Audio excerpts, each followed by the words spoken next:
Meera road के महाड़ा गृह complex में आयोजित नए साल की पार्टी में गाने की आवाज तेज करने पर पिटाई से एक युवक की मौत हो गई। मृतक युवक का नाम राजा परियार है। इस मामले में काशी मीरा पुलिस ने 4 लोगों को गिरफ्तार भी किया है। आपको बता दें कि 31 दिसंबर की रात मीरा रोड स्थित महाड़ा कॉम्प्लेक्स में नए साल के स्वागत के लिए एक पार्टी का आयोजन किया गया था।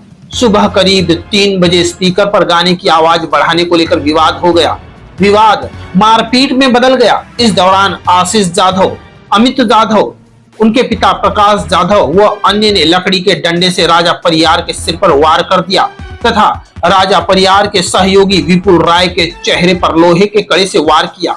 इस घटना में वे दोनों गंभीर रूप से घायल हो गए, जहां उनका इलाज मुंबई के केम अस्पताल में चल रहा था। वहीं गुरुवार को इलाज के दौरान राजा परियार की मौत हो गई तथा विपुल राय की भी हालत गंभीर बनी हुई है। वहीं इस मामले में काशी मीरा पुलिस ने 4 मुख्य आरोपियों आशीष जाधव, अमित जाधव, प्रकाश जाधव और प्रमोद यादव को गिरफ्तार कर लिया है। काशी मीरा पोलीस स्टेशन हद्दीतील डेल्टा गार्डन येथील माडा कॉलनीमध्ये 2 मुलांमध्ये एक डीजेच्या गाण्या वाजवण्यावरून वाद झाला होता।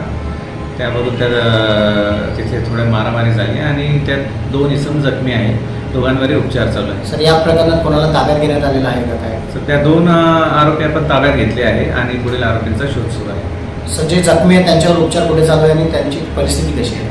त्यातील एक जखमीवर KEM हॉस्पिटलला उपचार चालू आहे आणि तो सध्या परिस्थिती त्याची गंभीर असल्याचे कळते आहे। दुसरा आरोपी त्याच्यावर उपचार सुरू असून तो आता डिस्चार्ज त्याला मिळेल अशी शक्यता आहे। व्यवस्थित आहे। सर, 2 जे आरोपी तुम्ही ताब्यात घेतले त्यांची काय साधारणतः पार्श्वभूमी आहे, त्याबाबत काय माहिती?